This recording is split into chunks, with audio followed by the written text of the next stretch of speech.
Police আকাশকে খুন করার অপরাধে ধরে নিয়ে গেল, আর আদালতে তার শাস্তি হলো ঠিক 5 বছরের জেল। এই 5 বছর আকাশের কেমন কাটবে সেটা আকাশ নিজেও বলতে পারছে না। তবে এই 5 বছর শাস্তির জন্য আকাশের বিন্দু পরিমাণ খারাপ লাগছে না। আকাশের মনে মনে আরো অনেক আনন্দ পাচ্ছে। কেন আনন্দ, এটা একমাত্র আকাশ ছাড়া অন্য কেউই জানে না। এর একটা বিশেষ কারণ রয়েছে। আকাশ কেন এই 5 বছর সশ্রম কারাদণ্ড খাটতে এত আগ্রহী। আকাশের যত লোক আছে সবাই আকাশের সঙ্গে শেষবার দেখা করতে এসেছে। যেহেতু আকাশ একজন মাফিয়া, তাকে সবচেয়ে বেশি নিরাপত্তা দিয়ে রাখা হবে। ভয়ঙ্কর একজন লোক, এজন্য সবাই শেষবারের মতো দেখা করতে এসেছে।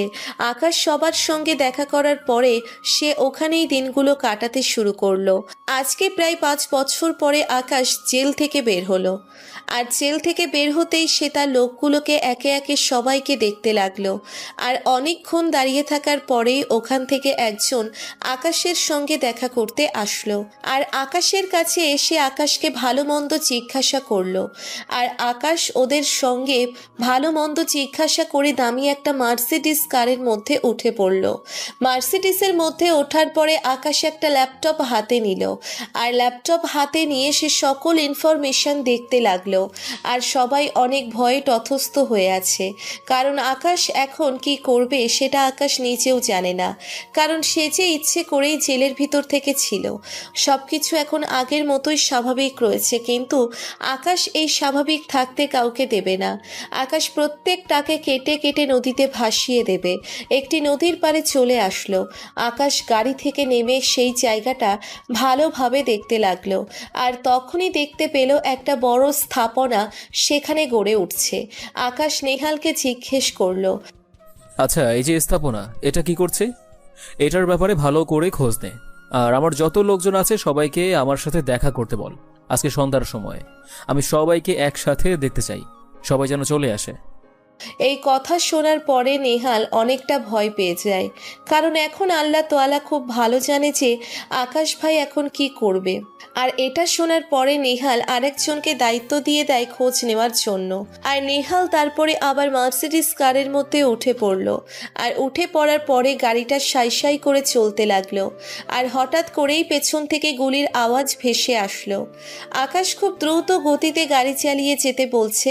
আর গাড়িটা অনেক দ্রুত গতিতে রাস্তাগুলো অতিক্রম করছে, কিন্তু গুলি করাটা খুবই তীব্র হচ্ছে। আর তখনই আকাশ সে তার মেশিন গান নিয়ে গাড়ি থেকে নেমে পড়ল। আর গাড়ি থেকে নেমে পড়ার পরেই দেখতে পেল দুইটা গাড়ি তার গাড়িকে ইশারা করেই গুলি করছে। আর আকাশ সে ওদেরকে ফায়ার করতে লাগলো। আর ফায়ার করার পরে ওরাও আকাশকে গুলি করতে লাগলো। আর আকাশ সে পাগলের মতো চিৎকার করতে করতে সামনের দিকে এগিয়ে গেল। আর এই সব দেখে ওরা পালিয়ে গেল, কিন্তু আকাশ তাদের পিছনে দৌড়তে শুরু করেছে। আকাশ ওখানে দুজনকে ধরে ফেলেছে। আর দুজনকে ধরে ফেলার পরে নাকের মধ্যে একটা ঘুষি দেয়। আর তখনই টলটল করে রক্ত বের হতে লাগলো। আর তখনই আকাশের লোকেরা চলে আসলো। আর আকাশের লোকেরা এসে ওখান থেকে নেহাল আকাশের কাছাকাছি এসে আকাশকে বলতে লাগলো, ভাই, আপনি কোনো কিছু করবেন না, ওদেরকে আমার হাতে তুলে দিন। আমি তাদের গোডাউনে নিয়ে গিয়ে আপনার মতো করে শাস্তি দেব। আপনি কেন শুধু শুধু এত কষ্ট করছেন? আপনি অনেক দিন পর বের হয়েছেন, আপনি একটু রেস্ট নিন। আসেন ভাই। আকাশ ওই দুইটাকে গাড়িতে তুলে নেয়। আর গাড়িতে তোলার পরে সে আবারও গাড়িটা চালাতে বলল। আর গাড়িটা একটা জঙ্গলের ভিতরে চলে আসলো। আর জঙ্গলের ভিতরে এসে গাড়িটা থামলো। আর থামার পরে আকাশ সেখান থেকে নেমে পড়লো। আর আকাশ সেখান থেকে নেমে পড়ার পরে সে দেখতে পেল গাড়িটা পেছনে কিছুটা ক্ষতি হয়েছে। আর তখন আর কিচ্ছু না বলে সে ভিতরে চলে আসে। আর ভিতরে আসার পরে আকাশ ফ্রেশ হয়ে নেয়। আর ফ্রেশ হবার পরে সে চেয়ার টেবিলের মধ্যে বসে পড়ে। আর তার সামনে ওই দুইটা ছেলেকে রাখা হয়। আর রাখার পরে আকাশ ওদের দিকে এক ধ্যানে তাকিয়ে আছে। আর কিছুক্ষণ পরেই নেহাল আকাশের জন্য কফি নিয়ে আসলো। আর কফি নিয়ে আসার পরে আকাশ কফিটা খেতে লাগলো। আর কফিটা খাবার পরেই আকাশ চেয়ার থেকে উঠে ওদের সামনে যায়। আর সামনে যাওয়ার পরে এক লাথি মেরে ওদেরকে মাটিতে ফেলে দেয়। ওরা হাঁটু গেড়ে বসেছিল। আকাশ লাথি মেরে ফেলে দেওয়ার পর একটা ছেলের গলায় পা দিয়ে সেখানে দাঁড়িয়ে থাকে। আর এটা দেখে বাকি সবাই ভয় পেয়ে যায়, কারণ আকাশ সে আবারও যদি আগের রূপে ফিরে আসে তাহলে একটারও অস্তিত্ব থাকবে না। আর আকাশ এভাবে 2 মিনিট দাঁড়িয়ে থাকার পরেই ছেলেটা ছটফট করতে করতে মারা গেল। আর ছেলেটা মারা যাওয়ার পরে অন্য ছেলেটা সে ভয়ের কারণে সেখানেই প্রস্রাব করে দিয়েছে। আকাশ আবারও গিয়ে ছেলেটার সামনে দাঁড়ালো। আর ছেলেটার সামনে দাঁড়ানোর পরে ছেলেটা ভয়ে ভয়ে আকাশের দিকে তাকিয়ে আছে। আর তখন আকাশ আবারও ছেলেটাকে একটি লাথি মারলো। আর লাথি মারার পরে আকাশ সে তার ছুরিটা হাতে নিল। আর ছুরিটা হাতে নেওয়ার পরে সে তার গলাটা কেটে ফেললো। আর গলাটা কেটে ফেলার পরে সে কাটা মুরগির মতো ছটফট করতে লাগলো। তারপর আকাশ 2 হাতের কবজি পর্যন্ত কেটে ফেললো। আর কেটে ফেলার পরে সবাই ভয়ে তটস্থ হয়ে আছে। আর রক্ত পুরো জায়গাটা ভেসে যাচ্ছে। আর আকাশ এটা দেখে পাগলের মতো হাসছে। আকাশ এটা করার পরে সোজা রুমে চলে আসে। আর রুমে আসার পরে সে ফ্রেশ হয়ে শুয়ে পড়ল। আর শুয়ে পড়ার পরে ভাবতে লাগলো তার পিছনে যারা এগুলো করছে তাদের শাস্তি দেবে। জেলে থেকে সে নিজেকে এমনভাবে তৈরি করেছে। আকাশ এসব ভাবতে ভাবতে কখন সে ঘুমিয়ে গেল সেটা আকাশ নিজেও টের পেল না। আর ঘুম থেকে ওঠার পরে দেখতে পেল সন্ধ্যা হয়ে গেছে। আকাশ সন্ধ্যাবেলায় সে উঠে খাবার খেয়ে নিল। আর খাবার খাওয়ার পরে সে যথারীতি তার লোকজনের সামনে গেল। আর দেখতে পেল শত শত লোক তার সামনে দাঁড়িয়ে আছে। পুরো জঙ্গলটা ভরে গেছে তার আকাশের চারপাশটা ওদেরকে দেখতে লাগলো। আর কিছুক্ষণ এভাবেই হাঁটাহাঁটি করার পরেই আকাশ সবার সামনে চেয়ার নিয়ে বসে পড়ল। আর চেয়ার নিয়ে বসে পড়ার পরে আকাশ বলতে লাগলো, আমার কথাটা তোরা ভালোভাবে শুনে নে। আমি একবার যা বলি সেটা ভালোভাবে মাথায় ঢুকিয়ে নে। আমার সঙ্গে যারা যারা বেইমানি করেছে, আমার পেছনে যারা ছিল, তাদের সবাইকে আমি আমার আদালতে নিয়ে এসে মারব। আর তোদের মধ্যে যদি কেউ আমার খবর অন্য জায়গায় পাচার করিস এবং সেটা যদি আমি জানতে পারি, তাহলে তোদেরকে নিশ্চিহ্ন করে দেব। তোরা ভাবতেও পারবি না আমি কতটা ভয়ঙ্কর। কেউ বেইমানি করবি না, আর তোরা আমার কোনো কিছুই করতে পারবি না। তাই আমার সঙ্গে লাগতে আসিস না। আমি যদি একবার খেপে যাই তাহলে তোদের অবস্থা অনেক খারাপ হয়ে যাবে। তোরা পৃথিবীর যে কোনো জায়গায় থাকিস না কেন, আমি সেটাকে খুঁজে বের করে মারব। তখনই নেহাল একটা মেয়েকে ধরে নিয়ে আসলো।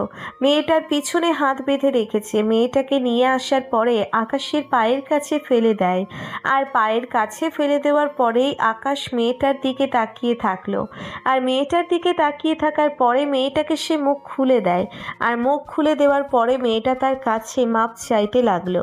আর তখনই নেহাল বলতে লাগলো, ভাই, এই মেয়েটা সেদিন আপনার পেছন থেকে গুলি করেছে, কিন্তু আফসোস মেয়েটা গুলি লাগাতে পারেনি।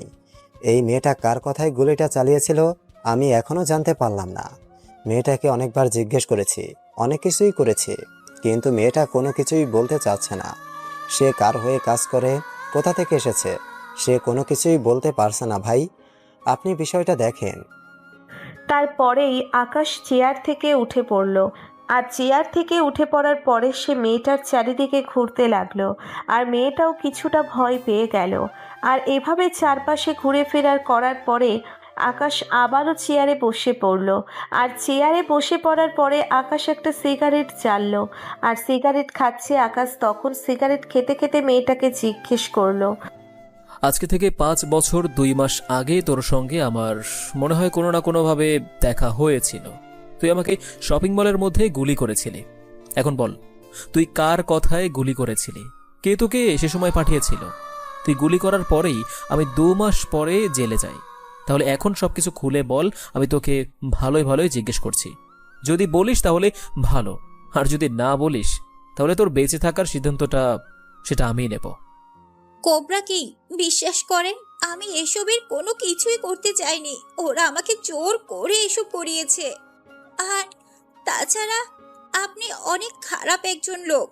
আপনি আমার বোনকে হত্যা করেছেন আমার চোখের সামনে, কিন্তু আমি আড়াল থেকে সেগুলো নীরবে সহ্য করেছি। আমি কোনো কিচ্ছু বলতে পারিনি। ওরা আমাকে যতটা না শিখিয়ে দিয়েছিল, আমি নিজেই মন থেকে আপনাকে গুলি করতে চেয়েছিলাম, কিন্তু আমি আপনাকে মারতে পারিনি, সেদিন আপনি বেঁচে গিয়েছিলেন। এই কোবরা কিং কখনো কাউকে এমনি এমনি মারে না। তোকে মারার জন্য কোবরা কিং এর কাছে অনেক কারণ আছে, আর এই কারণগুলো প্রমাণ হলেই সে তোকে মেরে ফেলবে। বুঝতে পেরেছিস? এখন তুই বল, তোর বোনের নাম কি? আর তোর বোন আমার সঙ্গে অন্যায় করেছিল বলেই কিন্তু আমি তাকে মেরেছিলাম। সবকিছু খুলে বল। আমার বোনের নাম জান্নাতুল নাইমা। সে ডিবিতে কাজ করত, কিন্তু আপনি তাকে নৃশংসভাবে হত্যা করেছেন। মানুষ এতটা পাষাণ কি করে হতে পারে? আপনার মধ্যে কি একটু মায়া দয়া নেই? আপনি কি মানুষ নাকি জানোয়ার? এই চুপ, আর একটা বাজে কথা বলবি না। এখন যদি বাজে কথা বলিস তাহলে তোকে এখানে মেরেই ফেলবো। আর কিভাবে মারবো এটা নিশ্চয়ই তুই ভালোভাবে জানিস। তোর বোন কি করেছে জানিস? তোর বোন ডিবিতে কাজ করে, সেটা আমার দেখার বিষয় নয়। সে দেশের জন্য কাজ করবে। সে দেশের জন্য কাজ না করে সে ডেভিল কিং এবং লেডি কুইনকে এর সাহায্য করছে। সকল কাজে ওসব লোকগুলোকে ছেড়ে দিয়েছে, আর দেশের মধ্যে ড্রাগস ঢোকার জন্য সাহায্য করেছে। তো এসব আমি কিভাবে নীরবে সহ্য করব বল? মারিয়া আর কোনো কথা বলল না। মারিয়ার চোখের পানি ছড়াচ্ছে, আর এটা দেখে আকাশ অনেক হাসছে। কারণ আকাশ আজ পর্যন্ত যেসব কাজ করেছে এসবের মধ্যে একটাও ভুল হয়নি। সে কারণেই সবাইকে মেরে ফেলেছে, আর এখনও অনেকজনকে মেরে ফেলার বাকি আছে। সবাইকে একটা একটা করে মারবে। সবাই আকাশের ক্ষমতা সম্পর্কে বুঝতে পারে। আকাশ মেয়েটাকে পরপর 2টা গুলি করে দিল, আর মেয়েটা মারা গেল। আর এটা দেখে নেহাল অকৃত্রিম দৃষ্টিতে তাকিয়ে আছে। আকাশ ভালো করে বুঝতে পারছে নেহাল কি বলতে চাচ্ছে। আকাশ আবারও সবাইকে বলতে লাগলো, আমাদের এখন কত টাকার প্রয়োজন? আমরা চাইলে অনেকভাবে টাকা ম্যানেজ করতে পারি, কিন্তু আমরা ওই সব পথে যাব না। শহরের মধ্যে যারা শীর্ষস্থানীয় পদে আছে, শহরের বাইরেও যারা থাকে, সব জায়গায় আমার লোক পাঠিয়ে দেয়। আর যারা সমাজে বৃত্তশালী এবং আড়ালে নির্ভীতে তারা অসৎ কাজ করে থাকে, যাদের সঙ্গে ডেভিল কিং এবং লেডি কুইনের কানেকশন আছে, তাদের বাসায় যা। বাসায় যাওয়ার পরে রেড করার নাম করে সমস্ত টাকা আমার চাই আজকের মধ্যে, এখনই। আকাশের এসব কথা শোনার পরে সবাই তাড়াতাড়ি করে গাড়িতে করে চলে গেল। আর আকাশও গাড়িতে উঠে পড়ল। আর আকাশের সঙ্গে আরও 4 জন গাড়িতে উঠল। আর গাড়িটা সাই সাই করে যাচ্ছে। প্রায় 30 মিনিট গাড়িটা চলার পরে একটা বড় বাড়ির সামনে এসে থামল। সেই বাড়ির সামনে থামার পর আকাশ গাড়ি থেকে নেমে পড়ল।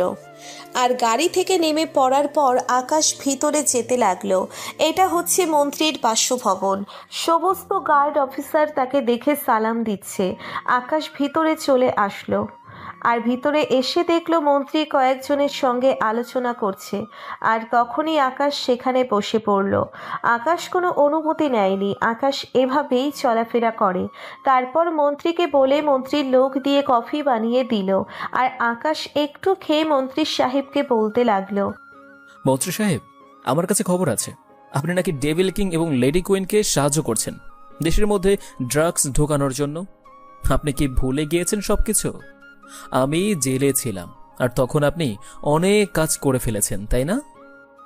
কিন্তু আমি এটা বুঝতে পারছি না, তুমি কেন শুধু শুধু জেলে থাকতে গেলে এই 5টা বছর?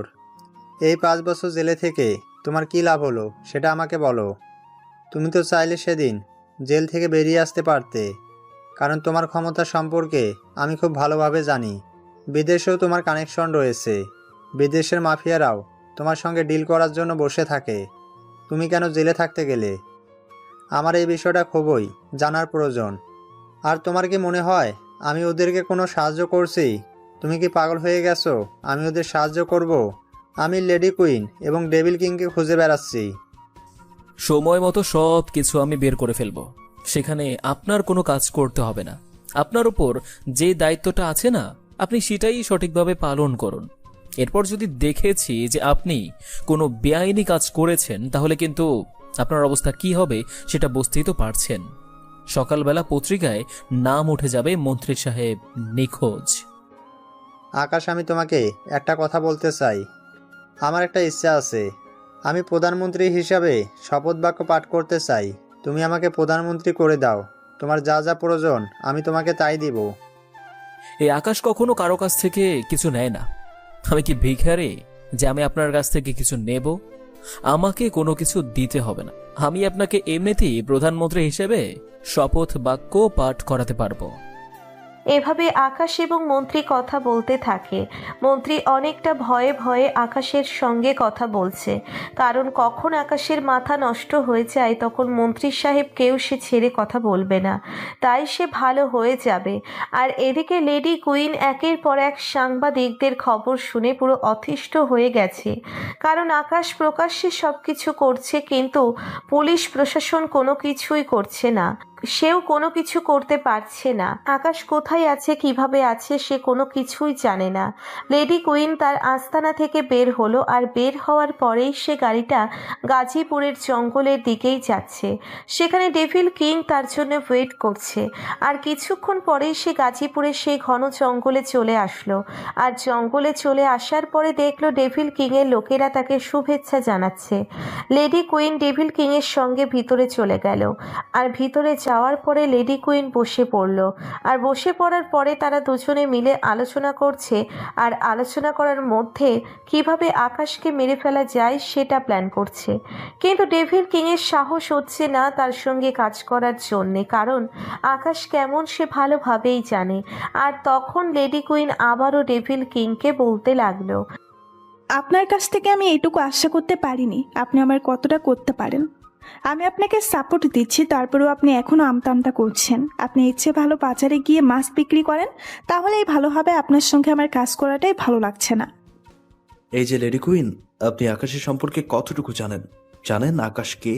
তার সম্পর্কে আপনি কোনো কিছু না জানিয়ে যে এমনটা করেছেন, সে যদি একটাবার জানতে পারে যে আমরা তার বিরুদ্ধে ষড়যন্ত্র করেছি, তাকে মেরে ফেলে দেওয়ার সিদ্ধান্ত নিয়েছি, সে আমাদেরকে খুঁজে খুঁজে বের করে মারবে। আর ওর সম্পর্কে কোনো আইডিয়া আছে ও কিভাবে মারবে? ওর পেছনের ব্যাকগ্রাউন্ড আপনি জানেন? আমি তার সঙ্গে কাজ করেছি। আমি কাজ করে যতটুকু নিজের চোখে দেখেছি, যতটুকু জানি, সেটাই অনেক বেশি। আর আমি চিন্তা করছি আমার বিষয় নিয়ে। আমি যে তার সঙ্গে বিশ্বাসঘাতকতা করে তাকে জেলের ভিতরে পাঠিয়ে দিয়েছিলাম, এখন সে আমাকে কি করবে এটাই চিন্তা করছি। আমার বৈদেশিক কোনো সাহায্যের প্রয়োজন। আপনি আমাকে কতটুকু সাপোর্ট দিতে পারবেন? আমি তোকে সমস্ত সাপোর্ট দিব। ও আমার অনেক ক্ষতি করে ফেলেছে। আমার সমস্ত জায়গা সে রেড করে সমস্ত কিছু শেষ করে দিয়েছে। আমি পুরো নিঃস্ব হয়ে গেছি। এই আকাশকে না মারা পর্যন্ত আমার শান্তি হবে না। এই আকাশ যেখানেই থাকুক না কেন, আমি তাকে খুঁজে খুঁজে বের করব। আপনি যদি আমার সঙ্গে বেইমানি করেন তাহলে সোজা আপনাকে উপরে পাঠিয়ে দিব। আপনি আমাকে ভালোভাবে চেনেন না।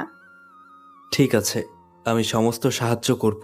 ওর যত জায়গা আছে আমি সব কিছু আপনাকে চিনিয়ে দিব, কিন্তু আমাকে আপনার সবচেয়ে বেশি সাপোর্ট দিতে হবে। আর আমাদের দুজনকে একসঙ্গে কাজ করতে হবে। আরও একজন কিলারকে হায়ার করতে হবে। আমাদের এগুলো দিয়ে কোনো কিছুই হবে না। এগুলো সব মাছি বার্তার জন্য। এমন কোনো বিদ্যা নাই যেটা আকাশ জানে না। কুম্ফু ক্যারাটে, জাপানিজ কমান্ডো, এমন কোনো মেশিন নাই যে সে চালাতে পারে না। সব কিছুই পারে সে। এভাবে নেহা ডেভিলের সঙ্গে আলোচনা করতে লাগলো। ওরা আলোচনা করতে করতে বেশ অনেকটা সময় পার করে দিল।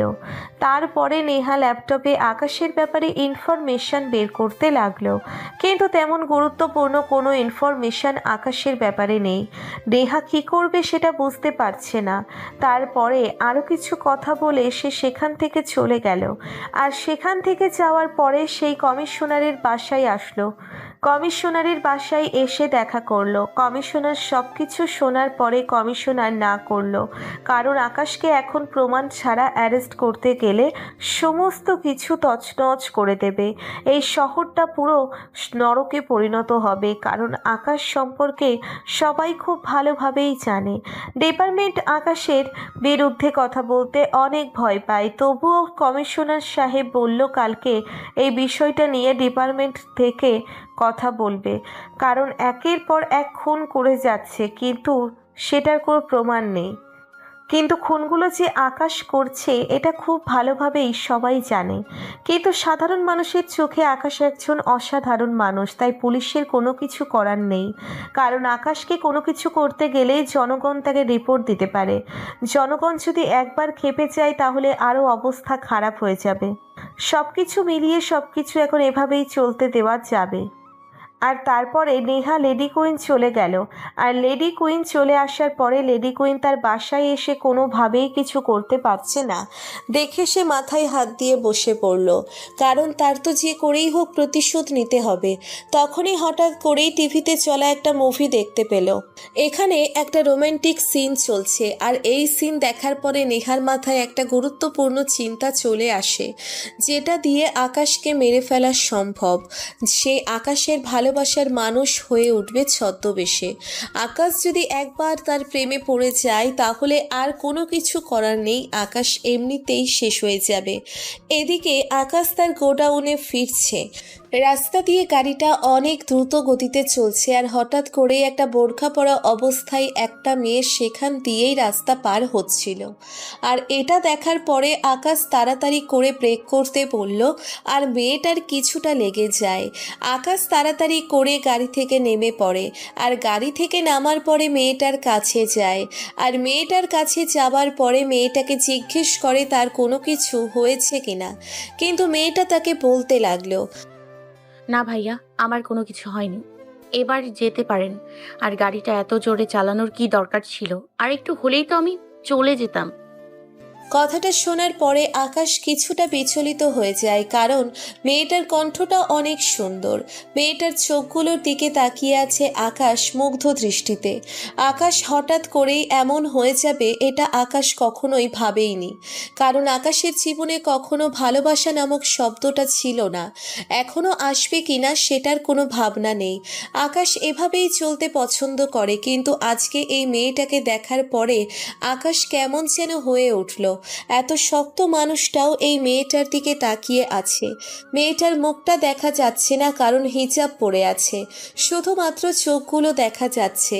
আর সেই চোখগুলো থেকেই আকাশ মায়াবী দৃষ্টিতে তাকিয়ে আছে। আকাশ এভাবে তাকিয়ে আছে দেখে মেয়েটাও কিছুটা লজ্জা পেয়ে যায়, আর তাড়াতাড়ি করে মেয়েটা সেখান থেকে চলে যেতে চায়। আর আকাশ সেই চলে যাওয়ার দিকে তাকিয়ে রইল। আর এটা পেছন থেকে নেহাল, সাকিব, রাকিব ওরা এগুলো দেখে অবাক হয়ে গেল। ওরা কখনো ভাবতেও পারেনি যে তাদের ভাই এভাবে তাকিয়ে থাকবে একটা মেয়ের দিকে মুগ্ধ দৃষ্টিতে। নেহাল বাকিদের সঙ্গে হাসাহাসি করছে, আর এটা আকাশ বুঝতে পেরেছে। আকাশও এখন কিছুটা লজ্জা পেয়ে যায়, কারণ সবাই তাকে বুঝে ফেলেছে যে আকাশের মেয়েটাকে পছন্দ হয়ে গেছে। সেই মেয়েটাকে প্রথম দেখায় ভালোবেসে ফেলেছে। তারপর মেয়েটা দৌড়ে চলে গেল।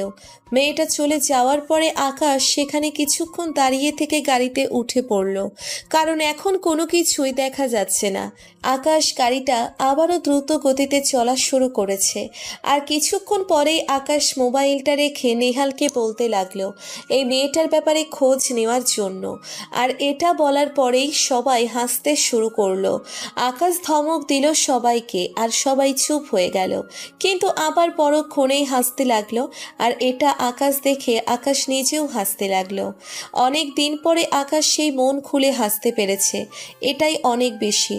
আর আকাশকে হাসতে দেখে সবার মনটা অনেক ভালো হয়ে গেল, কারণ সব সময় গম্ভীর ভয়ঙ্করভাবেই আকাশকে দেখা যায়, এইভাবে ফ্রিলিভাবে কখনোই দেখা যায় না। তারপরে আকাশ গোডাউনে চলে আসে। আর আকাশ গোডাউনে আসার পরে সে তার ল্যাপটপ নিয়ে বসলো। আর ল্যাপটপ নিয়ে বসার পরে সে কাজ করতে লাগলো। আর কিছুক্ষণ পরে নেহাল একটা ছবি নিয়ে আসলো, আর ছবিটা দেখিয়ে বলল এটা লেডি কুইনের ছবি।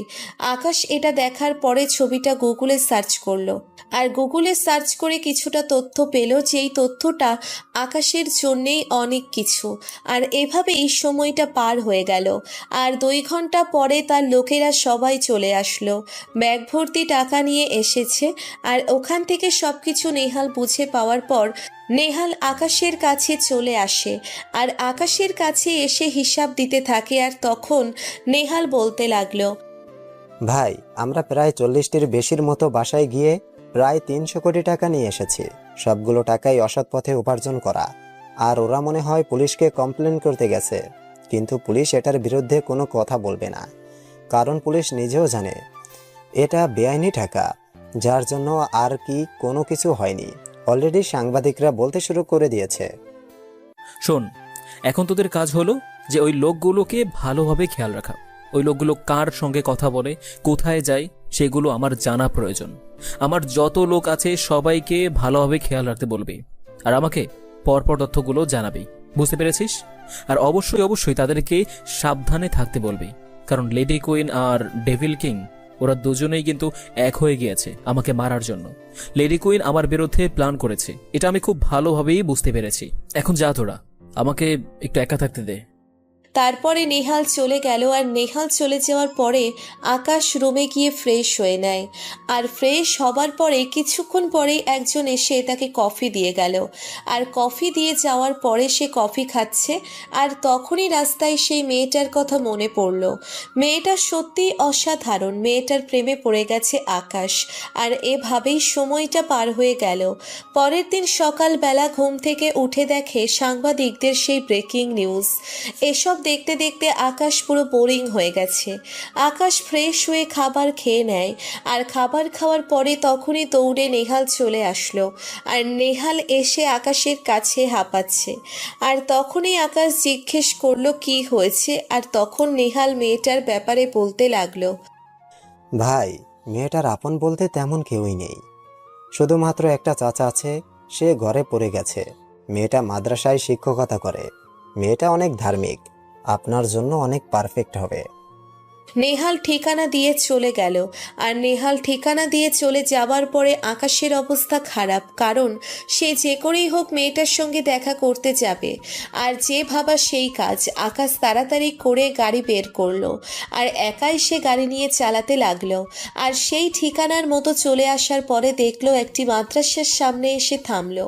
আর মাদ্রাসার সামনে থামার পরে সে মাদ্রাসার ভিতরে যেতে চাইলো, কিন্তু দারোয়ান তাকে আটকে দিল। কিন্তু আকাশ রাগে দারোয়ানকে একটা থাপ্পড় মারল। আর থাপ্পড় মারার পরে দারোয়ান আর কোনো কথা বলতে পারল না। আর তখনই মেয়েটা চলে আসলো। মোহনা এসে রাগী দৃষ্টিতে আকাশের দিকে তাকিয়ে থাকে, আর আকাশ মাথা নিচু করে আছে। আর তখনই মেয়েটা আকাশকে বলতে লাগলো। এই যে কি ব্যাপার, আপনি এরকম অসভ্যতাম করছেন কেন? আপনাদের মতো বখাটে ছেলেদের কি এখানে আসা লাগে? হ্যাঁ, এটা যে একটা মহিলা মাদ্রাসা সেটা কি আপনি ভুলে গেছেন? আপনাকে কি এখানে আসা উচিত? আপনার কি বিবেক বলতে কিচ্ছু নেই? আপনার কি কান জ্ঞান নেই? আপনি কি পৃথিবীতে থাকেন নাকি ভিন্ন গ্রহের থেকে এসেছেন? হ্যাঁ, আপনার মধ্যে এইটুকু সেন্স কাজ করে না? কি আজব আপনি! আসলে আমি আপনার সঙ্গে কথা বলতে এসেছিলাম, আর আপনার সঙ্গে দেখা করার জন্যই আমি এখানে এসেছি। কিন্তু এই দারোয়ান আমাকে কোনোভাবে ভিতরে যেতেই দিচ্ছে না। আর মহিলা মাদ্রাসার মধ্যে এই ধরন কেন, আমি তো কোনো কিছু বুঝতে পারলাম না। দেখতে তো পুরো নেশাখোরের মতো লাগে। হেই, তুই কালকে থেকে এখানে আসবি না, বুঝতে পেরেছিস? তোকে যদি আমি কালকে এখানে দেখেছি, তাহলে মেরে একদম বুড়িগঙ্গা নদীতে ভাসিয়ে দেব, কথাটা মনে রাখবি। এখন যা এখান থেকে, আর তোকে যেন এখানে না দেখি। এই কথাটা শোনার পরে দারোয়ান ছেলেটা দৌড়ে পালিয়ে গেল। দারোয়ান ছেলেটা চিনে ফেলেছে ভালোভাবে, আর এজন্যই সে দৌড়ে পালিয়ে গেল। আর তখন মোহনা কোমরে হাত দিয়ে দাঁড়িয়ে রয়েছে। মোহনার ইচ্ছে করছে একটা থাপ্পড় দেওয়ার জন্য, কিন্তু মোহনা তো আর জানে না যে আকাশকে বা কী জন্য সেখানে এসেছে। মোহনা ভিতরে ভিতরে একটু ভয় পাচ্ছে, তার ভয় কাজ করছে। আর তখনই আকাশ সামনে এগিয়ে যেতে লাগলো, আর মোহনার পিছনে যেতে লাগলো। আর তখনই আকাশ একটু কাছাকাছি যেতেই বলতে লাগলো। এত ভয় পাওয়ার কোনো কিছু নেই। আমি আসলে তোমার সাথে কালকে অনেক বেশি অন্যায় করে ফেলেছি, তার জন্য সরি বলতে এসেছি। আর কালকে তোমাকে দেখে আমি অনেক ভালোবেসে ফেলেছি। আপনার মতো ফালতু লোক কি করে বলতে পারে যে আপনি আমাকে ভালোবাসেন? দেখুন, আপনি কি এখান থেকে যাবেন নাকি আমি পুলিশ ডাকবো? আপনি কিন্তু এভাবে মাদ্রাসায় এসে অসভ্যতাম করতে পারেন না। প্লিজ আপনি এখান থেকে যান, আর কখনোই এখানে আসবেন না, বুঝতে পেরেছেন? আপনি এখানে আসলে আমার ছাত্রীরা আর মাদ্রাসায় আসবে না। প্লিজ আপনি অন্তত পক্ষে আমার জন্য হলেও এখান থেকে যান। আমি চাই না যে আমার কোনো ক্ষতি হোক।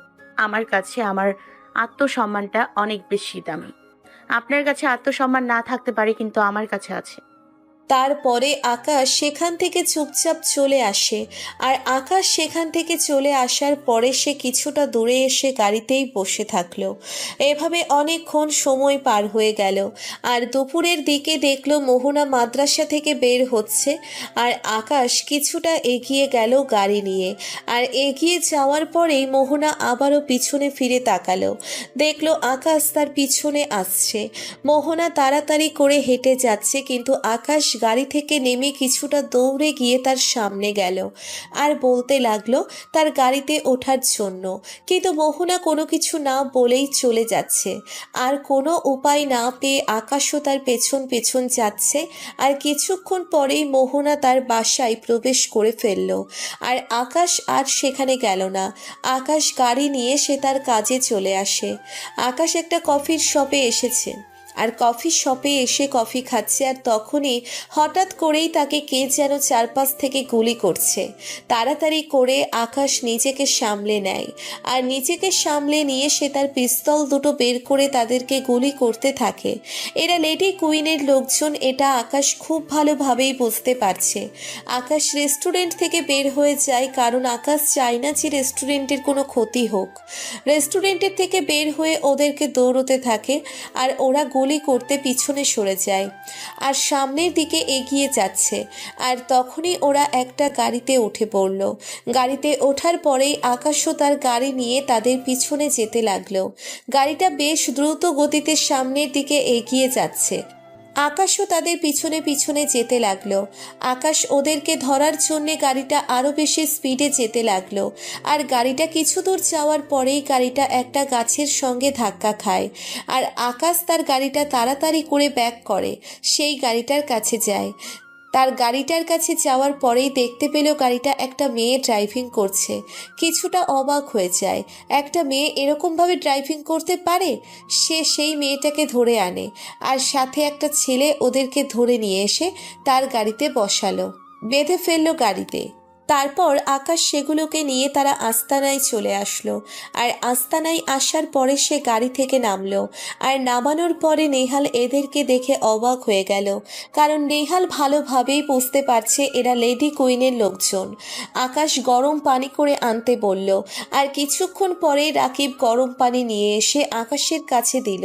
আর গরম পানি দেওয়ার পরে আকাশ কোনো কিছু না বলেই সেই গরম পানিটা ওই মেয়েটার মুখে ঢেলে দেয়। আর মেয়েটা পাগলের মতো চিৎকার করতে থাকে। আর আকাশ সেই মুখের মধ্যে আবারও ট্যাব লাগিয়ে দেয়। তারপরে এই ছেলেটার কাছে আসলো। আর ছেলেটার কাছে এসে ছেলেটার প্লাস দিয়ে একটা আঙ্গুলের নখ উঠে ফেললো। আর তখনই ছেলেটা পাগলের মতো চিৎকার দিতে লাগলো। আর সেখানে কিছুটা মরিচের গুঁড়ো দিতে লাগলো, আর কিছু বরফ দিল। আর এভাবে প্রায় অনেকক্ষণ চলতে লাগলো। বেশ কিছু সময় পরে আকাশ জিজ্ঞাসা করতে লাগলো তাদেরকে কে পাঠিয়েছে, কিন্তু তারা কোনোভাবেই এখনো স্বীকার করছে না। আকাশ খুব ভালোভাবেই জানে যে তাদেরকে কিভাবে স্বীকার করানো যায়।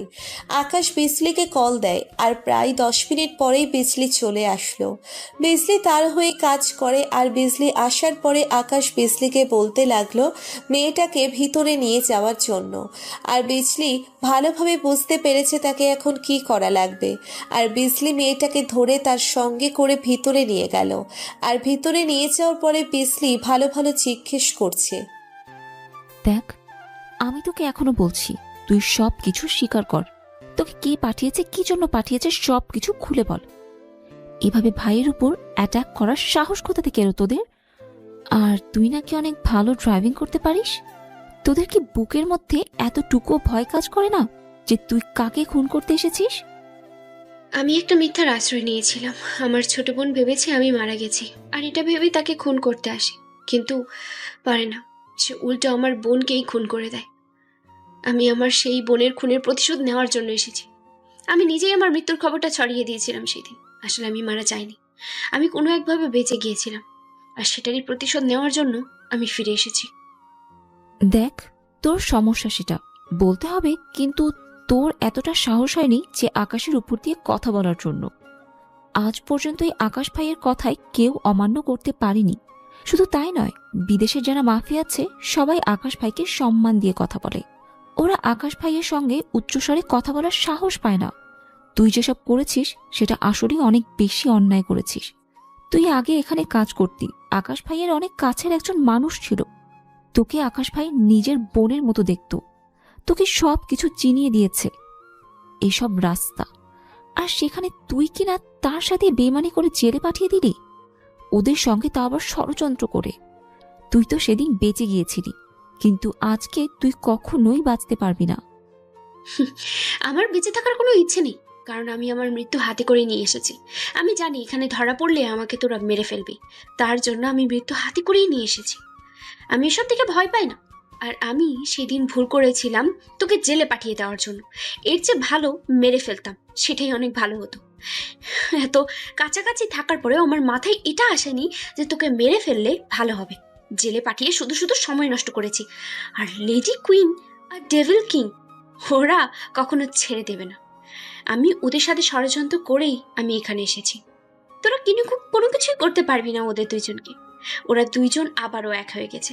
এবার জেলে নয়, এবার সোজা কবরে পাঠাবে। ওই যে বললাম যে তোর অনেক সাহস আছে, কিন্তু তোর এই সাহসের কোনো মূল্য নেই। তুই এখন ভালো ভালো বল যে ওই ডাবিং কিং এবং লেডি কুইন এখন কোথায় আছে। ভালোভাবে বল, না হলে কিন্তু তোর অবস্থা খারাপ হয়ে যাবে। আমি নিজেই তোকে এখনই মেরে ফেলবো। আর ভাইয়ের অর্ডার কিন্তু আছে। কিন্তু নাইমা কোনোভাবেই কোনো কিছু স্বীকার করছে না। যখনই বিসলি তার হাতের আঙ্গুল কাটতে যাবে তখনই সেখানে আকাশ চলে আসে। আর আকাশ আসার পর আকাশ বলল তাকে এখনো বাঁচিয়ে রাখতে হবে। আকাশ 30 ডিগ্রি দেওয়ার জন্য বলল, আর বিসলি সে মতোই কাজ করতে লাগলো। আর আকাশ বাহিরে চলে আসে, আর বাহিরে এসে সে কফি খেতে থাকে। আর ছেলেটার দিকে তাকিয়ে আছে, আর ছেলেটাকে জিজ্ঞেস করলো, কিন্তু ছেলেটা কোনো কিছু বলল না। তারপরে ছেলেটার গোপনাঙ্গ কেটে দেয়, আর গোপনাঙ্গ কেটে দেওয়ার পরে ছেলেটার ওখান দিয়ে রক্ত বের হতে থাকে। তখন ছেলেটা ছটফট করতে করতে মারা যায়। তারপর আকাশ নেহালকে ডাক দিল, আর নেহালকে ডাক দেওয়ার পরে বলল লাশটাকে সেই নদীতে ভাসিয়ে দেওয়ার জন্য। নেহাল সেই অনুযায়ী কাজ করতে লাগলো। আর এদিকে বিজলি নাইমাকে ছেড়ে দিল, আর নাইমাকে ছেড়ে দেওয়ার পর কিছু তথ্য জানতে পারলো, আর সেই তথ্যগুলো আকাশকে বলল। আকাশ এগুলো শোনার পরে আকাশ রেডি হয়ে নিল, আর সবাইকে রেডি হতে বলল। সবাই রেডি হয়ে নিল, আর রেডি হবার পরে সবাই গাড়িতে উঠে পড়ল, আর আকাশ নিজেও গাড়িতে উঠে পড়ল। আকাশের গাড়িটা কিছুটা আলাদাভাবে যাচ্ছে, আর সবাই একসঙ্গে যাচ্ছে। আকাশ কোন গাড়িতে আছে এটা কোনোভাবেই বোঝা যাচ্ছে না। আকাশ নিজেই ড্রাইভিং করে যাচ্ছে, আর হঠাৎ করেই সামনে দেখতে পেল একটা মেয়ের সামনে রাস্তার পাশে দাঁড়িয়ে আছে। মেয়েটাকে দেখেই আকাশ চিনে ফেললো, এটা আর কেউ নয়, এটা নেহা, লেডি কুইন। সে ছদ্মবেশে এসেছে। আকাশ গাড়িটার সামনে দাঁড় করালো, আর দাঁড় করানোর পরে এসে মাস্ক পরে নিল, আর মাস্ক পরে নেওয়ার পরে সে সামনে গেল। সামনে যাওয়ার পরে নেহা কিছুটা এগিয়ে এসে আকাশকে জিজ্ঞেস করতে লাগলো, ভাইয়া, আপনি কোনো কিছু মনে না করলে আমাকে যদি একটু সামনে এগিয়ে দিতেন তাহলে আমার জন্য অনেক ভালো হয়। আমি ওই দিকটায় যাব তো, প্লিজ আপনি না করবেন না, আমার খুবই যাওয়ার প্রয়োজন। তারপর আকাশ আর কোনো কথা বলল না। আকাশ বলল ওঠার জন্য, আর নেহা গাড়িতে উঠে পড়ল। আর গাড়িতে ওঠার পরেই সে কিছুটা অসুস্থ ফিল করছে। তার কিছুটা ভয় হচ্ছে, বারবার কিছুটা আনন্দ হচ্ছে, কারণ সে তার নিজের হাতে আকাশকে মারতে পারবে। আকাশ সে তার নিজের মতো করে ড্রাইভিং করে যাচ্ছে। আকাশ খুব ভালো করে বুঝতে পারছে সামনে তার জন্য কি অপেক্ষা করছে। আকাশ ড্রাইভিং করতে লাগলো, আর এভাবেই বেশ অনেকটা সময় পার হয়ে গেল। আর ওদিকে পুলিশ প্রশাসন সকলেই নিস্তব্ধ হয়ে বসে আছে। তাদের কোনো কিছু করার নেই, কারণ আকাশকে থামানোর মতো কেউ নেই। আকাশ যখন যেটা চাইবে তখন সেটা হতেই হবে, না হলে সব কিছু শেষ করে দেবে। ওদিকে প্রায় 40 জনের মতো বাসা থেকে যে টাকাগুলো রেড করে আনা হয়েছিল সেগুলোর ব্যাপারে তদন্ত চলছে, কিন্তু তদন্ত চললেও তেমন একটা গুরুত্ব দেওয়া হচ্ছে না, কারণ সবাই জানে যে এটা আকাশ নিয়েছে। কিন্তু আকাশ এটা কেন নিয়েছে সেটা কেউই বলতে পারল না, আর কেই বা বলবে বা কী করে, কারণ আকাশ কখন কি করে এটা কেউই জানে না। আকাশ তার নিজের মতো করে চলে। আকাশ সেই গাড়ি চালিয়ে যাচ্ছে আর এদিকে নেহা মোবাইলে কাউকে যেন মেসেজ পাঠিয়ে দিল। আকাশ কিছু দূর সামনে আসার পরে দেখতে পেল অনেকগুলো ছেলে সামনে দাঁড়িয়ে আছে, সবার হাতে মেশিন গান রয়েছে। আর তখনই পেছন থেকে নেহা আকাশের উপর পিস্তল তাক করলো। আর পিস্তল তাক করে আকাশকে সে বলতে লাগলো, কি রে, তুই কি মনে করেছিস তুই একাই সব কিছু করতে পারিস আর আমরা কি বসে বসে আঙুল চুষবো? তোকে আমি এই দিনটা এভাবে আনার জন্য কতটা কষ্ট করতে হয়েছে সেটা তুই জানিস? আর তুই কি মনে করেছিস তুই একাই শক্তিশালী একটা ব্যক্তি, তুই যা ইচ্ছা তাই করতে পারবি? পুরো রাজত্ব তোকে দিয়ে দেব। এই আন্ডারওয়ার্ল্ডে আমি রাজত্ব করতে চাই, তোর কোনো অস্তিত্ব আমি রাখবো না। আমি তো শুধুমাত্র তোর বাবা মাকে মেরেছি, তোর পরিবারকে শেষ করেছি, কিন্তু সেদিন তুই বেঁচে গিয়েছিলি, তারপরেও জেলে পাঠিয়েছি। ভেবেছিলাম ওখানে তোর যাবজ্জীবন কারাদণ্ড হয়ে যাবে, কিন্তু সেটাও হলো না। এত কিছু করার পরেও যেহেতু কোনো কিছু হয়নি, তাহলে এখন তোকে কি করে ছেড়ে দেই? এখন তোকে মরতে হবে। এখন বল, টাকাগুলো কোথায় রেখেছিস? যেগুলো রেড করার নাম করে নিয়েছিস সবগুলো কিন্তু আমার টাকা। আমার টাকাগুলো আমাকে ফেরত দিয়ে দে। তো আমাকে কি পাগল মনে হয় যে আমি তোর টাকা ফিরিয়ে দেব? হ্যাঁ, এগুলো তোর টাকা নয়, এগুলো জনগণের টাকা। আমি জনগণের টাকা জনগণকে ফিরিয়ে দেব। আর তুই এতটা নিকৃষ্ট একটা মানুষ যেটা আর বলা লাগে না। তোর হাতে যদি আন্ডারওয়ার্ল্ডের পুরো দায়িত্বটা পড়ে যায়, তাহলে তুই পুরো আন্ডারওয়ার্ল্ডে মানুষের কোনো অস্তিত্ব থাকবে না, সবগুলো অমানুষ হয়ে যাবে। দেশের অবস্থা কি হবে সেটা তো একমাত্র আমিই জানি। তুই আমার জায়গায় কখনোই নিতে পারবি না, এতে তুই যা ইচ্ছা করতে পারিস। আমি তোকে এখনো ভালোভাবে বলছি, তুই টাকাগুলো ফিরিয়ে দে। অনেকগুলো টাকা, এখানে 1 থেকে 2 টাকার খেলা নয়, এখানে কোটি কোটি টাকার খেলা। তুই আমার টাকা আমাকে ফিরিয়ে দে, আর না হলে কিন্তু অবস্থা কি হবে এটা তুই এখনো চিন্তা করতে পারছিস না। তুই মানুষকে এতটা নিঃসঙ্গভাবে হত্যা করেছিস, এখন তুই নিজেই এভাবেই মরবি। আমি তোকে এভাবে মারবো, তোর স্টাইলেই মারবো। তোর কি মনে হয় আমি তোকে চিনতে পারিনি? যদি আমি তোকে নাই চিনতে পারতাম তাহলে আমি তোকে আমার গাড়িতে তুলতাম? তোর কি মনে হয় আমাকে সামনে পিছনে সব দিক থেকে ঘিরে ফেললেই তোরা আমাকে মেরে ফেলতে পারবি? এই আকাশ যদি না চায় কখনোই মারতে পারবি না, শুধু একমাত্র আল্লাহ ছাড়া আর কেউ পারবে না। সাহস আছে কি নেই সেটা এখনই বুঝতে পারবি। সোজা গাড়ি চালিয়ে যাবি, কোনো চালাকি করার চেষ্টা করবি না। যদি চালাকি করার চেষ্টা করিস তাহলে তো বুঝতেই পারছিস কি করব। সরাসরি গাড়ি চালা। আকাশ গাড়ি চালাতে লাগলো আর গাড়িটা এমনভাবে চালাতে শুরু করলো যে নেহা কোনোভাবেই পিস্তলটা ভালোভাবে রাখতে পারলো না। নেহা সেই সিটের মধ্যেই ভালোভাবে বসতে পারছে না, এদিক থেকে ওদিক যাচ্ছে আর গাড়িটা চালাতে চালাতে একটা জায়গায় এসে থামলো। আর আকাশ গাড়ি থেকে নেমে পড়ল। আর গাড়ি থেকে নেমে পড়ার পরেই চারিদিক থেকে সবাই তাকে ঘিরে ফেললো। আর ঘিরে ফেলার পর নেহা গাড়ি থেকে নামলো। আর গাড়ি থেকে নামার পরে নেহা একটা হকি স্টিক দিয়ে আকাশের পায়ে বাড়ি মারে। আর মারার পরে আকাশ সেখানেই দাঁড়িয়ে থাকে। আর তখনই নেহা আবারও বলতে থাকে, বল, টাকাগুলো কোথায় রেখেছিস? আর আন্ডারওয়ার্ল্ড আমাকে দিবি কিনা? ভালোই ভালোই বলছে, আন্ডারওয়ার্ল্ডের সমস্ত দায়িত্ব আমাকে দিয়ে দে। তুই এটা থেকেই রিজাইন কর, আমি দেশে বিদেশে আমার চক্র সরিয়ে দেব। এত সাহস যে আমার জায়গাটা নিয়ে তুই আমার জায়গা থেকে সমস্ত কিছুর নিয়ন্ত্রণ করবি? এত কিছু তোকে করতে দেব আমি? আমার পুরো ফ্যামিলিকে তুই মেরেছিস, তোকে কি আমি এমনি এমনি ছেড়ে দেব? আরে আমরা ফ্যামিলিগত আন্ডারওয়ার্ল্ডের রাজত্ব করে আসছি। আমার বাবা রাজত্ব করেছে, আমার বড় ভাই রাজত্ব করেছে, আর এখন আমি রাজত্ব করছি, বুঝতে পেরেছিস? পুরো রক্ত শরীরে বইছে। আকাশ পিস্তল নিয়ে চারিদিক থেকে গুলি করতে থাকে। আর চারদিকে গুলি করার সময় সবাই কিছুটা দূরে গিয়ে আকাশকে গুলি করতে থাকে। আর এভাবে অনেকক্ষণ গোলাগুলি চলার সময় দেখতে পেল যে ওরা কোনোভাবে আকাশের সঙ্গে পারছে না, কারণ আকাশ একাই সবাইকে মেরে চলেছে। আর হঠাৎ করেই নেহা চিৎকার দিয়ে উঠল। আর নেহা চিৎকার দেওয়াতে আকাশ কিছুটা থেমে গেল। থেমে যাওয়ার পরেই হঠাৎ করে দেখতে পেল যে সেখানে মোহনা। মোহনাকে এই অবস্থায় দেখে আকাশ অবাক হয়ে গেল, কারণ হঠাৎ করে সে এখানে কিভাবে আসলো, ওরা তাকে কিভাবে চিনতে পারলো। তারপর নেহা মোহনাকে নিয়ে এগিয়ে আসলো। মোহনা অনেক ভয় পেয়ে আছে, মোহনার বোরখা ছিঁড়ে ফেলেছে এটা দেখার পরে আকাশ রাগে ফুসফুস করছে।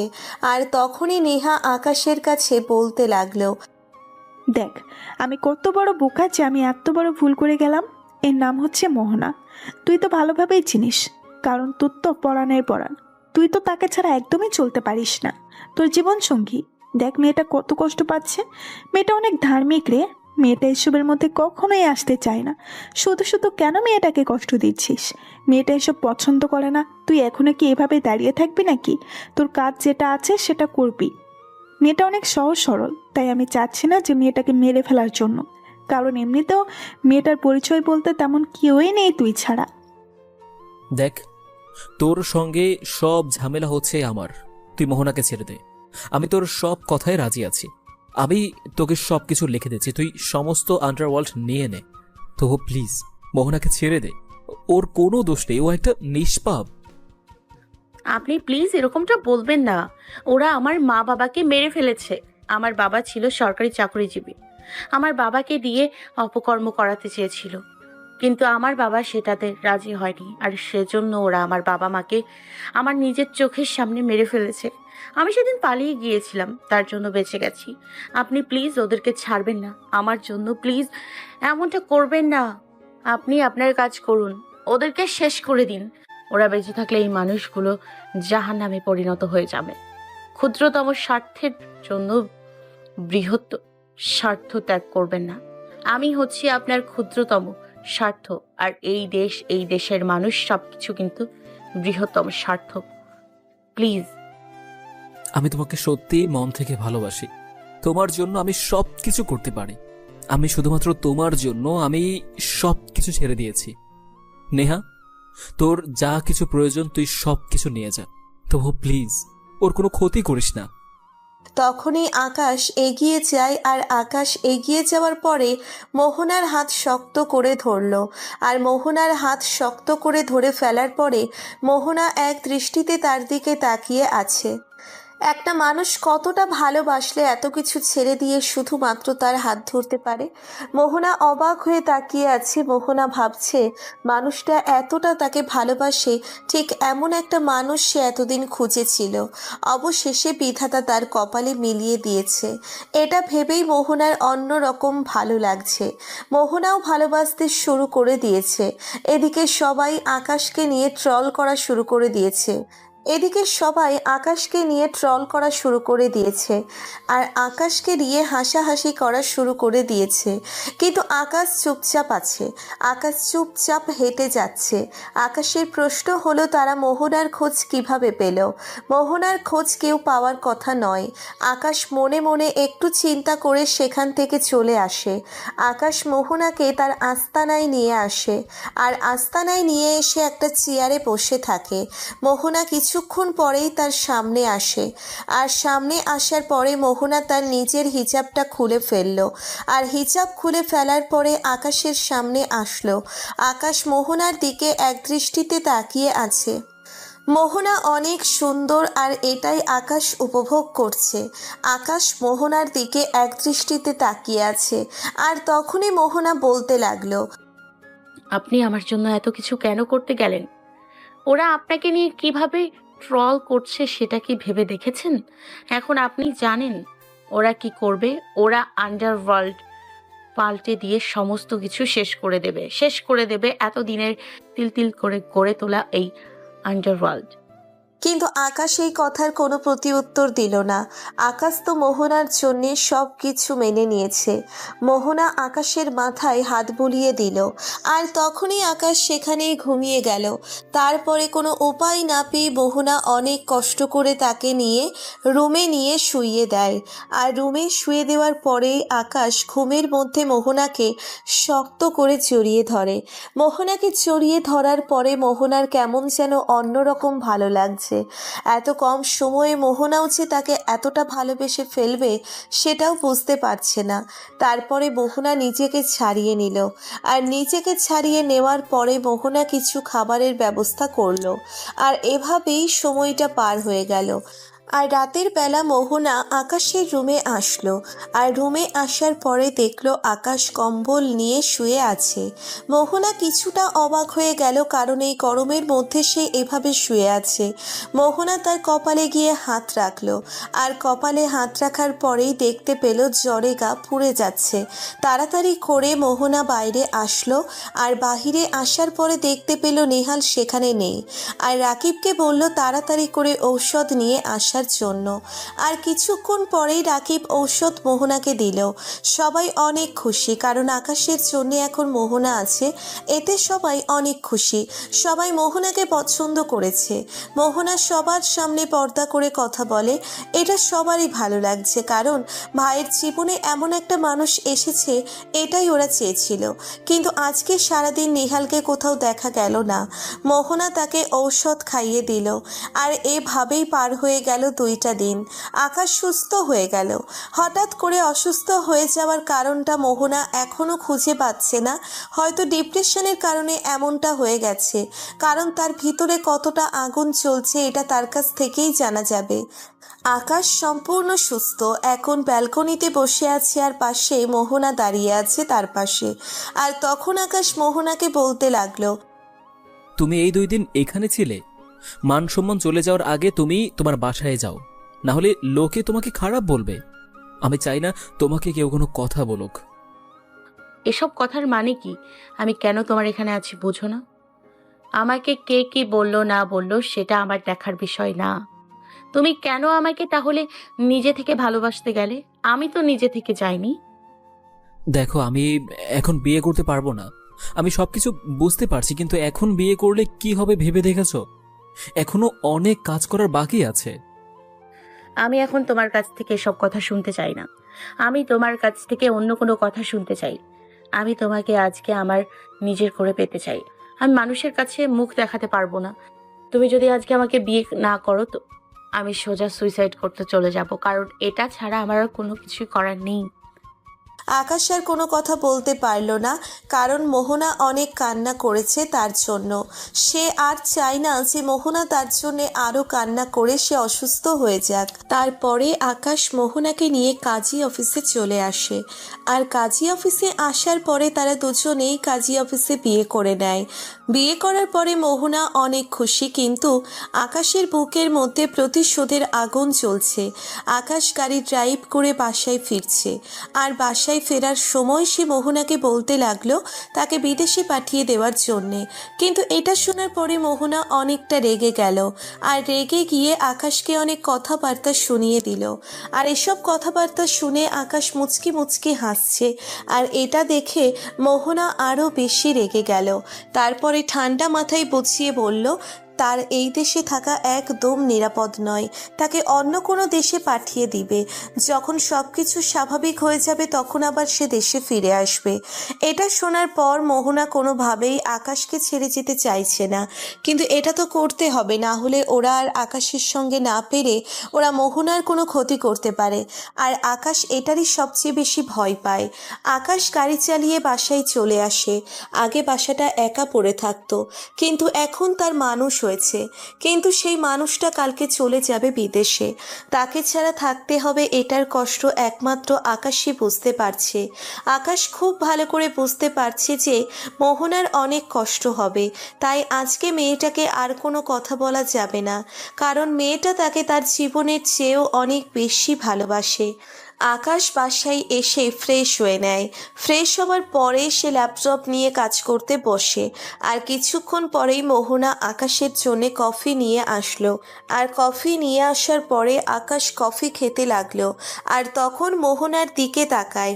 আর মোহনার দিকে তাকাতেই দেখতে পেল মোহনা কালো শাড়ি পরেছে।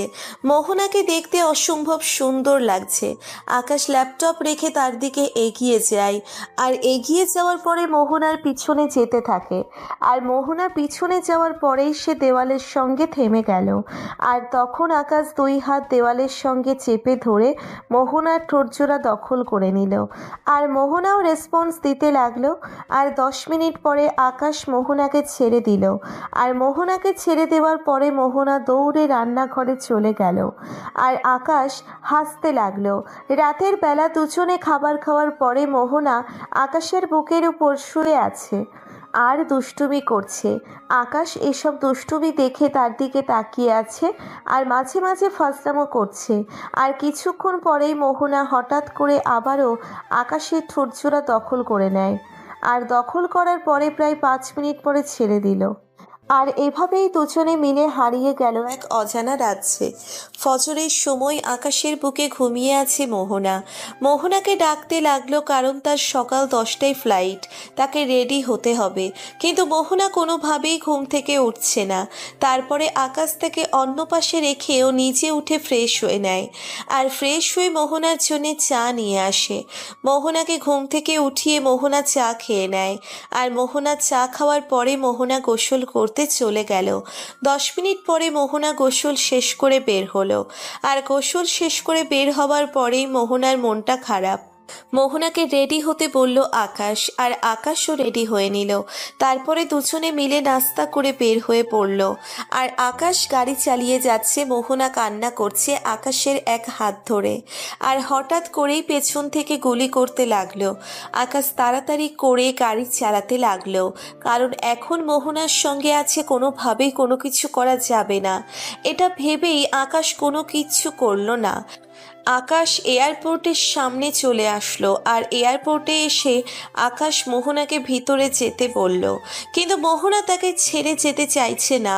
তখন আকাশ বলতে লাগলো, বিড়ালের মতো 100 বছর বেঁচে কোনো লাভ নেই, সিংহের মতো 1 ঘন্টা বাঁচলেও আমি খুশি। আর তোমার হাজবেন্ড আগে যেমন বীরপুরুষ ছিল, এখনো বীরপুরুষই থাকবে। বিড়ালের মতো কখনোই বাঁচতে শেখেনি, মাথা উঁচু করে বাঁচতে শিখেছি। ব্যাংককে তোমাকে 2টা মেয়ে রিসিভ করবে। ওই 2টা মেয়ে হলো আমার হয়ে কাজ করে ওখানে। তুমি ওখানে ভালো থাকবে। প্লিজ তুমি আর কোনো কথা বলো না, চলে যাও।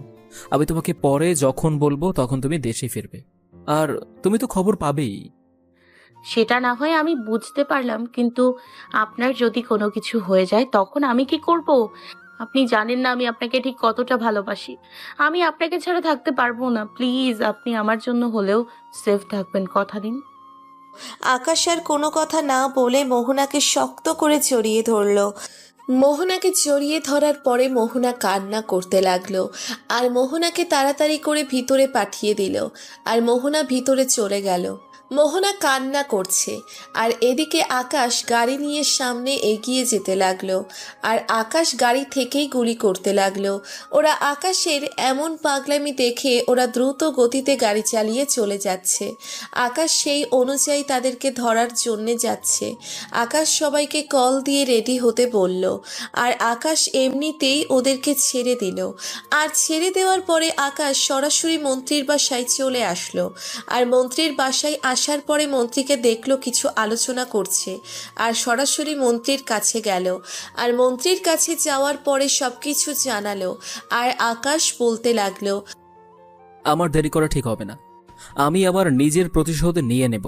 আর এখানে যদি কেউ আসে তাহলে আমি তাদেরকে বাঁচিয়ে রাখবো না, মেরে ফেলবো। এমনকি আপনিও যদি আসেন আপনাকেও মেরে ফেলবো। আমার বাবা ছিলেন আন্ডারওয়ার্ল্ডের রেটিং, আর আমি তারই হচ্ছে ছেলে। আমার রক্তের মধ্যে আন্ডারওয়ার্ল্ড মিশে গিয়েছে। এসব ভয় আমাকে দেখিয়ে কোনো লাভ নেই।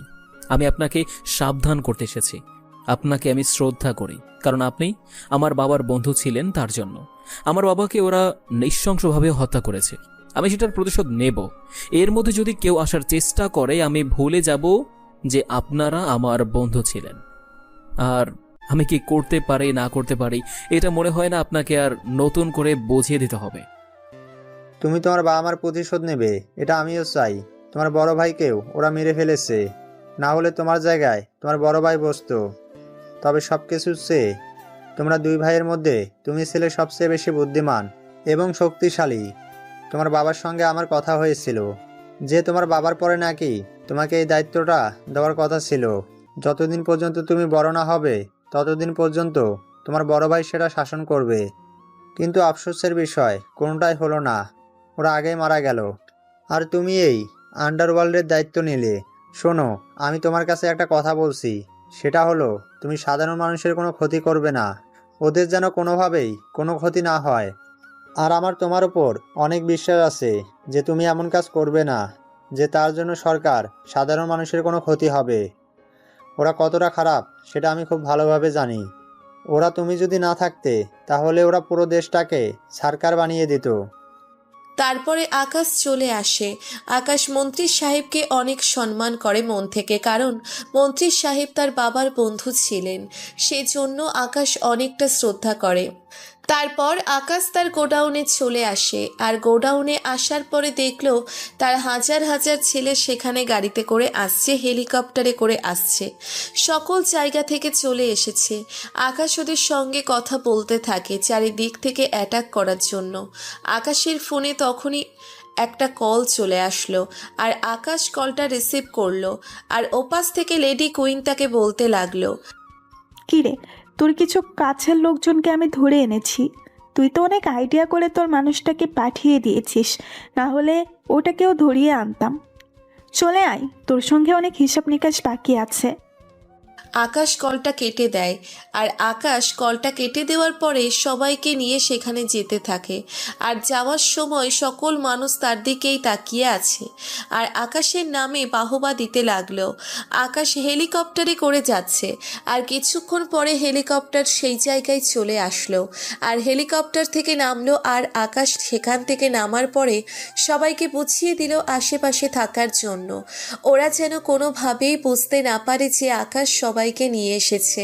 আকাশ ভিতরে প্রবেশ করলো, আর ভিতরে প্রবেশ করার পরেই দেখতে পাইল লেডি কুইন, ডেভিল কিং এবং আরও কিছু বেইমানদেরকে, যারা বেইমানি করে তাকে এতটা ক্ষতি করেছে। তখন নেহা তাকে বলতে লাগলো, তোকে মারার এত চেষ্টা করলাম, এত কিছু করলাম, তারপরেও তোর মৃত্যু হলো না। কিন্তু আজকে আর তোর রক্ষা নেই, আজকে তোকে মেরেই ফেলবো। তুই তো অনেক ক্ষমতাবান, তাই না? তা তোর অ্যাকাউন্ট একটু চেক করে দেখবি? এই নে ল্যাপটপ। আকাশ ল্যাপটপ নিয়ে তার অ্যাকাউন্ট চেক করতে লাগলো, কিন্তু আকাশ অ্যাকাউন্ট চেক করার পরে কোনো কথা বলতে পারছে না, কারণ তার টাকাগুলো কে যেন নিয়ে গেছে। আকাশ এটা দেখে অনেকটা চিন্তায় পড়ে গেল, কিন্তু তার প্রশ্ন হচ্ছে এসব কিছু কে করছে? তার এসব তো কিছু কাছের মানুষ ছাড়া আর কেউ জানে না। আকাশ চুপ করে আছে দেখে ডেভিল কিং আবার বলতে লাগলো, কি অনেকটাই ভয় পেয়ে গেলি মনে হচ্ছে? শোন, শুধু এটাই নয়, তোর যত জায়গা যা আছে সব জায়গায় আমি আমার লোকদের পাঠিয়ে দিয়েছি। আমার লোকেরা তোর লোকদের মেরে ফেলেছে অলরেডি। তোকে আন্ডারওয়ার্ল্ড থেকে পুরো সরিয়ে দিব। আকাশ কোনো কথা বলল না। আকাশ ওদেরকে মারতে লাগলো, আর ওরাও আকাশকে মারতে আসলো, কিন্তু হঠাৎ করেই আকাশের মাথার মধ্যে কেউ যেন আঘাত করলো। আকাশ মাটিতে পড়ে যায়, আর মাটিতে পড়ে যাওয়ার পরে আকাশ পিছন ফিরে দেখে সেখানে নেহাল দাঁড়িয়ে আছে, আর হাতের মধ্যে একটা হকি স্টিক। আকাশ এটা দেখে কোনো কথা বলতে পারছে না। আকাশ নীরব দৃষ্টিতে তাকিয়ে আছে, কারণ নেহালকে তার নিজের ভাই মনে করেছে। আর তখন নিহাল আকাশকে বলতে লাগলো, ভাই, আপনার কি কষ্ট হচ্ছে? ঠিক এমন একটা কষ্ট আমার হয়েছিল। আমি আপনাকে বলেছিলাম যে আমাকে সমস্ত কিছু দায়িত্ব দেওয়ার জন্য, কিন্তু আপনি আমাকে কোনো কিছুই দেননি। আমি কখনো নিজের মতো করে চলতে পারিনি, সব সময় আপনার অর্ডার পালন করেছি। কিন্তু এসব আর কতদিন? আমারও তো রাজত্ব করতে মন চায়, তাই না? আপনার সঙ্গে থাকলে আমি কখনোই রাজত্ব করতে পারতাম না, তার জন্যই তো আমি এমনটা করেছি। আর আপনার সব কিছু তথ্য এনে আমি তাকে দিয়েছি। তবে আমি একটা কাজ করতে পারিনি, কারণ আমি অনেক চেষ্টা করেছি। সেটা যদি করতে পারতাম তাহলে অনেক ভালো হতো। মোহনাকে তাদের হাতে তুলে দিতে পারলে আমার মনটা শান্তি হতো, কারণ মেয়েটাকে ওরা ছিঁড়ে ছিঁড়ে খেত। আমাকে মারার জন্য তোরা সবাই এক হয়ে গেলি, কিন্তু তোকে তো আমি আমার নিজের ভাই মনে করেছিলাম। তুই যেটা চেয়েছিস সেটাই আমি তোকে দিয়েছি। কোন জিনিসটা তোর অপূর্ণতা রেখেছি বল? তুই যদি এটাও চাইতি যে তোর আন্ডারওয়ার্ল্ড লাগবে, আমি তোকে স্বেচ্ছায় দিয়ে দিতাম। কিন্তু এত বড় বেইমানিটা কেন করতে গেলি? তুই জানিস আমি বেঈমানদেরকে একদম পছন্দ করি না। তুই কি আমার বাবা মায়ের হত্যার সঙ্গে জড়িত ছিলি? আরে, আপনি তো পুরনো কথা মনে করিয়ে দিয়েছেন। হ্যাঁ, আমি আপনার বাবাকে হত্যা করেছি। একা পেয়ে তার সুযোগ নিয়ে আমি তাকে হত্যা করেছি, তাও আবার বালির চাপা দিয়ে, ঘুমের মধ্যে। আপনাকেও চেয়েছিলাম, কিন্তু ভাই কি করব, সুযোগ পাইনি। কিন্তু আজকেই সেই সুযোগটা ছাড়ছি না। ডেভিল কিং, আপনি আপনার কাজ করুন, আমি সেটা দেখব। আমি কোনো ফুটপাতের মাস্তান নই যে দুইটা কথাবার্তা শোনার পরে আমি ভয় পেয়ে যাব। আমি আগেও যেমনটা কিং ছিলাম, এখনো কিং আছি, আর ভবিষ্যতে কিংই থাকবো। বিড়ালের মতো কখনো বাঁচ চাই না, সিংহের মতো 1 ঘন্টা বাঁচলেই আমার হবে। কিন্তু এই 1 ঘন্টা তোদের জন্য অনেক খারাপ হয়ে যাবে। আকাশ উঠে পড়ল, আর উঠে পড়ার পরে একটা মেশিন গান নিয়ে সবাইকে গুলি করতে থাকে। আর আকাশের এমন গুলি দেখে সবাই বড় ভয় পেয়ে গেল। আর সবাই বুঝতে পেরেছে আকাশ তার আগের রূপে ফিরে এসেছে। আর তখনই চারিদিক থেকে গোলাগুলির শব্দ ভেসে আসলো। আকাশ মাইক্রোফোনে বলে দিল সবাইকে গুলি করার জন্য। আর সবাই এসে অনুযায়ী গুলি করতে লাগলো। আর এভাবেই অনেকগুলো গুলি চলার পরে ওরা অনেকেই মারা যায়। ওদের অনেক মারা যাওয়ার পরে লেডি কুইন এবং ডেভিল কিং ওরা অনেকটা ভয় পেয়ে যায়। আর ভয় পেয়ে ওরা পালাতে থাকে, কিন্তু আকাশ তাদেরকে ধরে ফেলে। আর ধরে ফেলার পরে লেডি কুইনকে মারতে থাকে, আর মারতে মারতে পুরো আধমরা করে ফেলে। আর আধমরা করে ফেলার পরে লেডি কুইনের গলা কেটে দেয়। আর গলা কেটে দেওয়ার পরে লেডি কুইনকে অ্যাসিডের মধ্যে ফেলে দেয়। আর সেখানেই লেডি কুইনের দেহটা টকবক করে পড়ে থাকে আর রক্তে লাল হয়ে যায়। এটা ডেভিল কিং দেখার পরে সে অনেকটা ভয় পেয়ে যায়। আর আকাশ গিয়ে তাকেও মারতে থাকে। ও মার সহ্য করতে না পেরে আকাশের কাছে ডেভিল কিং মাপ চাইতে থাকে, কিন্তু আকাশ এটা দেখে পাগলের মতো হাসছে। আকাশের এমন হাসি দেখে সে আরও বেশি ভয় পেয়ে যায়। আর আকাশ ডেভিল কিংকে চেয়ারের সাথে বসালো, আর বসানোর পর তার হাতের কিছু অংশ কেটে দেয়। তারপর সেখান দিয়ে রক্ত বের হতে থাকে। আকাশ সেখানে লবণ দিয়ে দেয়। আর আকাশ তারপর তার ইচ্ছে মতো গুলি করতে থাকে, আর তাকেও অ্যাসিডের মধ্যে ফেলে দেয়। আর তারপর নেহালের কাছে যায়। নেহালের কাছে যাওয়ার পর নেহালকে মারতে লাগলো। আর নেহাল তার কাছে ক্ষমা চাইতে শুরু করলো। তারপর নেহালকে আকাশ বলতে লাগলো, তোকে এত কষ্ট দিয়ে মারবো না। তোকে এত কষ্ট দিয়ে মারলে আমারও কষ্ট হবে। তোকে আমি আমার নিজের ভাই ভেবেছিলাম, সেখানে কিনা তুই নিজেই আমার পিঠে ছুরি মারলি।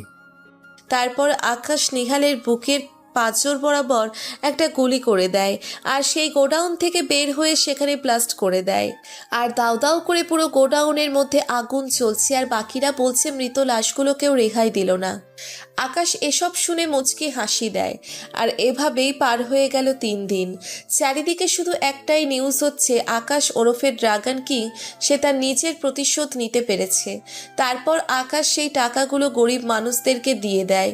আর বাবার নামে এতিমখানা, মাদ্রাসা, হাসপাতাল এসব করার উদ্যোগ নেয়। আর এদিকে মোহনাকে ফিরে আসতে বলে। আকাশ সকল কাজ ফেলে রেখে রাত 10টার দিকে এয়ারপোর্টে আসছে। প্রায় অনেকক্ষণ হয়ে গেছে সে দাঁড়িয়ে আছে। কিছু সময় পর মোহনা এলো। আসার পর আকাশের দিকে দৌড়ে এসে জড়িয়ে ধরে কান্না করতে থাকে। আকাশ পিছন থেকে হাত বুলিয়ে দেয় মাথায়।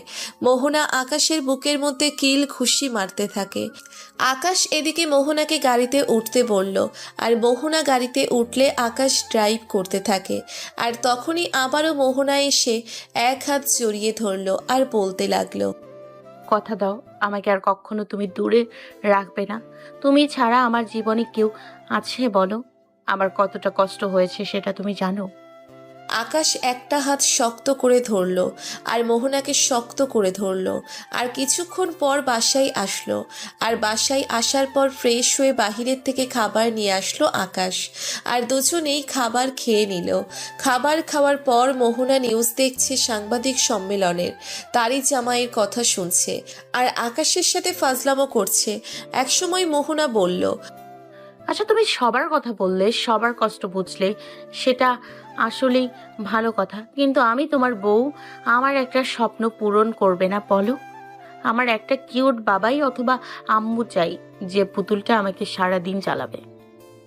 তাই নাকি গো? তাহলে তো এখনই তোমার ইচ্ছা পূরণ করতে হয়।